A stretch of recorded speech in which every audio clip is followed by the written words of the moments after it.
आज बऱ्याच शेतकऱ्यांना असा प्रश्न पडलेला असतो की कमी पाण्यामध्ये शेतीचं दर्जेदार उत्पादन कसं घ्यायचं. आज वस्तुस्थिती ही आहे की दिवसेंदिवस निसर्ग बदलतोय. निसर्ग बदलत असल्यामुळे समजा आपल्या परिसरामध्ये 1200 मिलीमीटर पाऊस होऊनही आपल्याला उन्हाळ्यामध्ये पावसाची कमतरता भासते. मग ज्यावेळेस पाणी कमी पडतं त्यासाठी काय उपाय केले पाहिजे, काय मार्ग अवलंबणं गरजेचं आहे, हा विचार डोळ्यासमोर जर आपण ठेवला. समजा द्राक्ष शेतीमध्ये जर पाणी कमी असेल, ज्यावेळेस आपल्याकडे पाणी कमी असतं आणि झाडाला पाण्याची गरज असते, तर झाडाचं पाणी कमी असताना झाडाची गरज कशी भागवायची, त्याचा प्रामुख्याने त्या द्राक्ष बागेला आच्छादन करणं खूप गरजेचं आहे. मग आच्छादन ऊसाच्या पाष्टाचं असेल, हिरवळींच्या खताचं असेल किंवा कडधान्याच्या निविष्टांचं असेल. या आच्छादनामुळे जमिनीचा पृष्ठभाग हा झाकला जातो. जमिनीचा पृष्ठभाग झाकल्या गेल्यामुळं जमिनीतील जे पाणी आहे त्या पाण्याचं बाष्पीभवन कमी प्रमाणामध्ये होतं. पाण्याचं बाष्पीभवन कमी झाल्यामुळे तुम्हाला पाणी कमी द्यावं लागतं, पाणी जास्त देण्याची गरज पडत नाही. आणि आच्छादनाचा दुसरा फायदा असा होतो की जमीन भुसभुशीत राहते, पांढरी मुळी मोठ्या प्रमाणामध्ये चालते. पांढरी मुळी मोठ्या प्रमाणामध्ये चालल्यामुळे तुम्ही जे अन्नद्रव्य देतात ते अन्नद्रव्याचं आपटेक त्या पांढऱ्या मुळीच्या माध्यमातून जे मुख्य मुळे असतात ती झाडांना, फळांना ते मुळे पोचवतात. त्यामुळं तुमचं पीक दर्जेदार येतं, चांगल्या प्रतीचं होतं.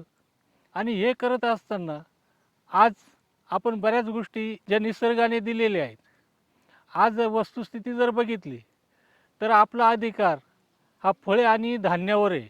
फळे काढल्यानंतर समजा या द्राक्ष बागेच्या ज्या काड्या आहेत, द्राक्ष बागेचे जे पाणी आहे, बरेचसे शेतकरी एप्रिल कटिंग झाल्यानंतर, ऑक्टोबर कटिंग झाल्यानंतर ते काड्या आणि पाणी पार झाडून बाहेर काढून टाकतात.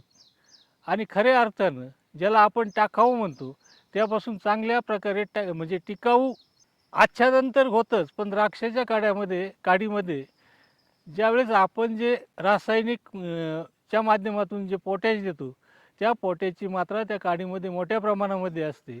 आणि ज्यावेळेस आपण जर त्याचं आच्छादन केलं किंवा कुट्टी करून त्या भोतावर पसरवलं तर नैसर्गिक जे पोटॅश आहे काडीमधलं ते झाडाला जवळजवळ 100% त्याचा उपयोग होतो. आणि तुम्हाला जे रासायनिक पोटॅश द्यायचे आहे त्याची मात्रा तुम्हाला कमी करता येते.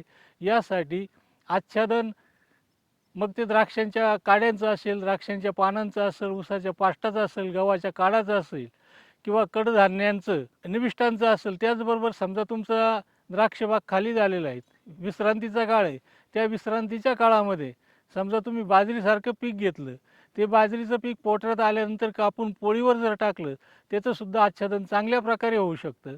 आच्छादन केल्यामुळं आपल्याला जे उन्हाळ्यामध्ये जी पाण्याची कमतरता भासते त्या कमी पाण्याच्या कमतरतेमध्ये तुम्ही कमी पाण्यामध्ये तुमची द्राक्ष शेती उत्तम प्रकारे करू शकतात.